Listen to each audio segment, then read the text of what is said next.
This is one of those pairs that I wanted to get so bad that I would have paid resale for. This is a pair that dropped at ComplexCon when I was there, and I was so sad that I didn't get them.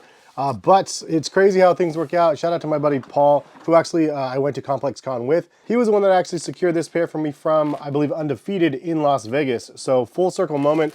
I got these the other week. I was on vacation and I'm back now, and you could see the bag is kind of nice. It also has like a waxed lace like pull string on it, which is kind of nice as well. You could definitely use this as like just a bag, but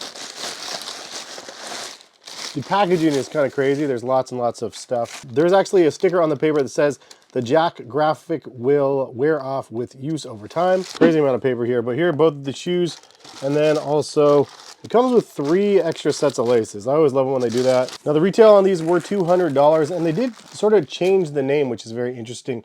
This is the Jumpman Jack TR on the box, but if you saw online, it was called like the CJ1 like Rex or something like that. Very interesting. I'm not really sure why they changed it up. Anyways, here are the shoes, and I'm so happy that I finally actually got a pair of them. Now, this is my very first pair of the Jumpman Jacks. Honestly, I absolutely love this colorway. I know it's not for everybody, but the mochas and like, you know, the brown colors in Jordans in general just are not for everybody. I personally love them. I have the Mocha ones. Yeah, I have a bunch of different brown Air Jordans, including the Mocha Travis Scott lows and then the high top Travis Scott's as well. So definitely like the brown vibes that he brings. I'm hoping to get the low tops. The materials on here are kind of crazy. Like honestly, I don't know if they're the same on every single one. I haven't seen all of them up close, but this one is pretty rad. It's like a suede debug material around for the leather panels, and it feels pretty decent. And then you do have like a cracked suede or a cracked leather sort of material for the swoosh, as well as on the tongue. And then normally where you have the mesh panels, it's almost like a canvas sort of like, you know, like a potato sack sort of material there. Honestly, I like it. I think it looks really nice. And that's done on 3 different panels, including on the toe box.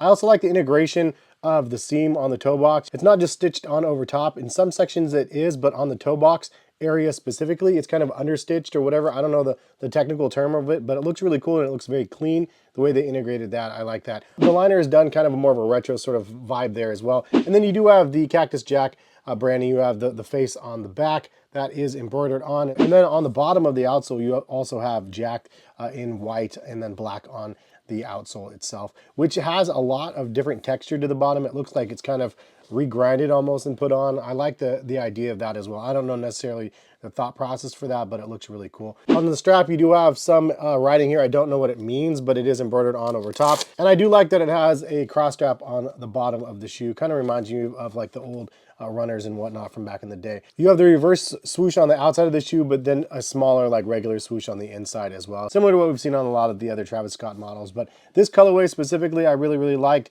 The fact that I was able to get it for retail even better. I gave my buddy a little bit of extra money just because he could have actually sold his pair for obviously extra money, and instead he gave it to me for retail. So I always try to look out if I can. But the fact that the resale is not super high on these as well is also a plus.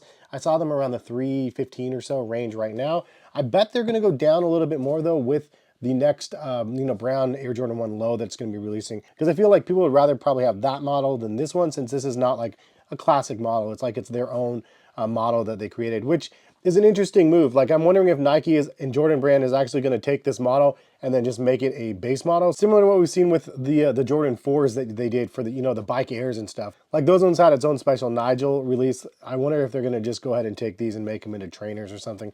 Honestly, it would be interesting to see. If they do that, it would be kind of a bad move in my opinion, because it's kind of like his shoe in a sense, where he's had a lot of different collaborations. It feels like this is the one that was like his like designated model, even though it does look like, like a 90s retro trainer. Now the box details is really solid as well. I mean, this is a super mega thick boy box. This box weighs as much, if not more, than a pair of sneakers. It says Jack. It has the red Jumpman underneath there, and then it has Jumpman on the side with the little 3 dashes as well. And then the label is on the inside of the box here. So if you don't see the label with the rectangle cutout, that means you put the box on wrong, because this side has the circle. Overall, I would say they do fit true to size. I'm a 9.5. These fit me just right. I honestly think they look really nice on feet. As somebody that's just a fan of like, the Air trainers and stuff, like the Bo Jacksons and stuff from back in the day, I feel like this is like a fun, like newer take on it. And honestly, we're in a point in sneakers where a lot of stuff gets forgotten about from the past. And so if you can have a celebrity type like Travis Scott bring you know, sort of a vibe back. Like, I kind of like it. I'm there for it. And I think that this is one of those ones that